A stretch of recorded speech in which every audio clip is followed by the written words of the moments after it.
What is the good word, Guardians of the Realm and beyond? I am JC, the MMO legend, returning from the pinnacle of the Pizza Tower where I battled Pizzaface and his lackeys in order to come back once again with a legendary review. While Pizza Tower is obviously not an MMO or a ARPG, it has an incredible soundtrack that hooked me in. After listening to the Pizza Time theme as well as the Unexpectancy theme, I was curious, so I popped on over to Steam and whoa, this game has a beautiful hand-drawn art style as well as 98% positive reviews. All right, I know what I'm playing this week, I said to myself, and this is my first time reviewing a platforming game, so here goes. Let's start with the foundation of the game, the controls. This game has simple, yet also complex controls. The main character, Peppino, is incredibly agile for a short, chunky Italian man. He can do things like sustain Mach speed running pace for extended periods of time. He can even run directly up walls.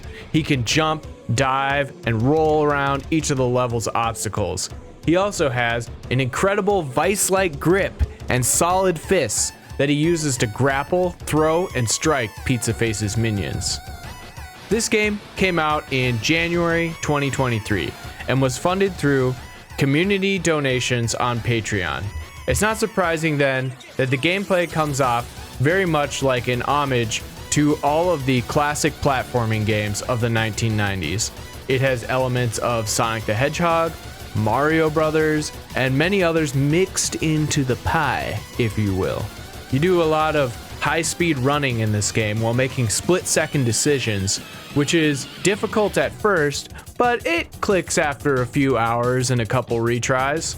I think I initially felt the controls were a tad bit floaty, but after a few days of playing, I had it pretty dialed in and I could appreciate the finesse of running a level without bonking into the walls 100 times. And this is my perspective as someone who grew up playing platformers but hasn't played one since I think I beat Sonic 2 on the Sega about 10 years ago. The art in this game is fantastic. It's lovingly hand-drawn weirdness with some genuinely crazy and shocking animations. I was really impressed how every single level had something new in it.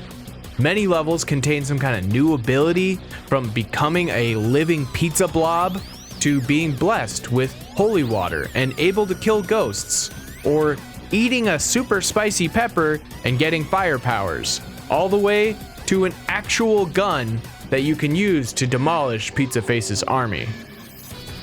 You'll get to experience all of these power-ups while you work your way up the Pizza Tower across the game's 20 different levels that span all of the major tropes of gaming in the last 20 years. From a fantasy RuneScape reference early on, to a rootin' tootin' cowboy saloon, or even a dirty big city where everyone is ripping ciggies and coughing at you. Some of the standouts for me were the ice level, where I fell off the edge so many freaking times that I actually hit the reset button out of frustration. I really enjoyed the forest level, which is the first one where you get to play as Gustavo and Brick, which are another little Italian man and his best buddy, Giant Rat, that he rides around on and fights alongside. There's also a scary level where you sound an alarm and a spooky monster comes after you. That definitely gave me the heebie-jeebies. And of course, I thought the war level was actually a very fun and innovative way to introduce players to some of the speedrunning experience. There are also 5 major boss fights in this game that each have their own mechanics, art, music, and so on. I really enjoyed this particular animation where Peppino is going freaking Super Saiyan on the enemy.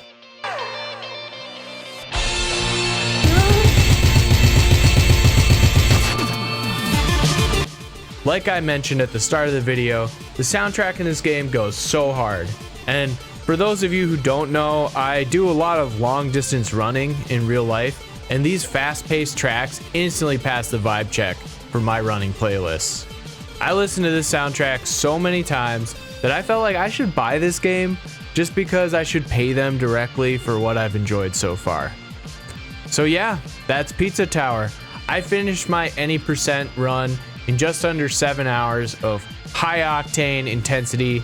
I would definitely play it more if I wasn't already working on other games and real life responsibilities. I think this will definitely stay on my shelf for when I am feeling like some nostalgic platforming could be fun. There's something to be said about the feeling of smoothly racing through an obstacle course after many tries and iterations. For next weekend, I have been lovingly questing my way through the new World of Warcraft Midnight expansion, and so far, my early impressions are very positive.